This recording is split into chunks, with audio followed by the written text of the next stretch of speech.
Nous avons sur le plateau de Télé Sahel le directeur national de SOS Village d'Enfants Niger, M. Mamadou Madougou. Bonsoir.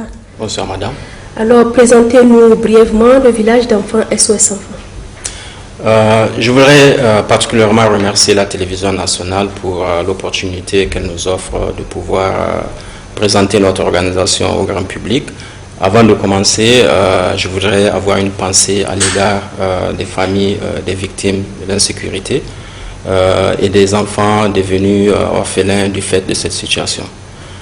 Donc, d'entrée de jeu, notre organisation a été créée, le premier village a été créé en 1949 à Inns, en Autriche, par Hermann Mayer, qui a eu l'ingéniosité de soutenir les enfants qui ont perdu la prise en charge de leurs parents au lendemain de la Seconde Guerre mondiale.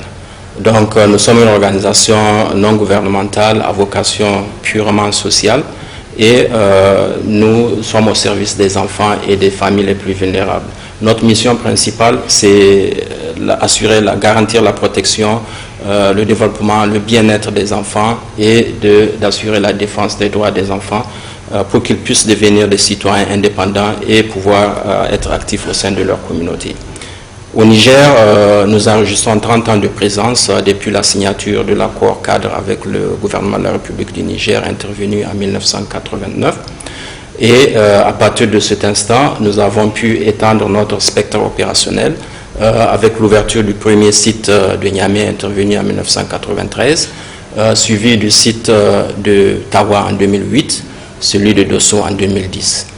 Indépendamment de ces sites ou de ces villages, nous avons également une présence à travers les programmes d'accompagnement communautaire et de protection de l'enfant et des programmes de renforcement de la famille, pratiquement sur toutes les 6 régions, sur les 6 régions que compte le pays. Et à cela vient s'ajouter évidemment le volet humanitaire, puisque nous avions marqué 3 ans de présence dans la région de Difa dans le cadre de la réponse humanitaire suite à la crise de Boko Haram. Il faut dire que notre groupe cible, c'est essentiellement les enfants ayant perdu la prise en charge parentale ou qui sont à risque de la perdre. Et de ce point de vue, nous avons bâti notre programme pour qu'il y ait 2 types de prise en charge. Il y a une prise en charge à long terme qui consacre une approche de prise en charge de la problématique de la protection de l'enfant, où les enfants sont dans un milieu où ils ont accès aux services sociaux de base, l'éducation, la santé. La plupart de ces enfants nous sont référés des centres d'accueil. Certains nous viennent des tribunaux par des ordonnancements qui sont édictés par les juges des mineurs. Actuellement, nous comptons à peu près 473 enfants repartis sur le site de Niamey, de Dosso et de Tawa. Également, nous avons le deuxième type de prise en charge qui est prise en charge à court terme.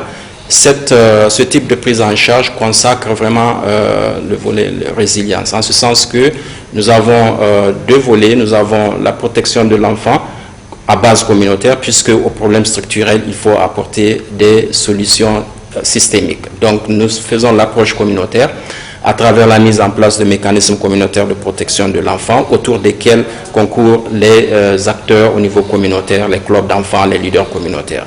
Nous avons un volet consacré à la résilience des ménages, pour que ces ménages face aux adversités puissent subsister. Donc, en ce sens, nous organisons les ménages avec des activités génératrices de revenus et nous organisons les femmes en groupement pour les amener à avoir accès à des crédits d'épargne pour pouvoir être beaucoup plus autonomes.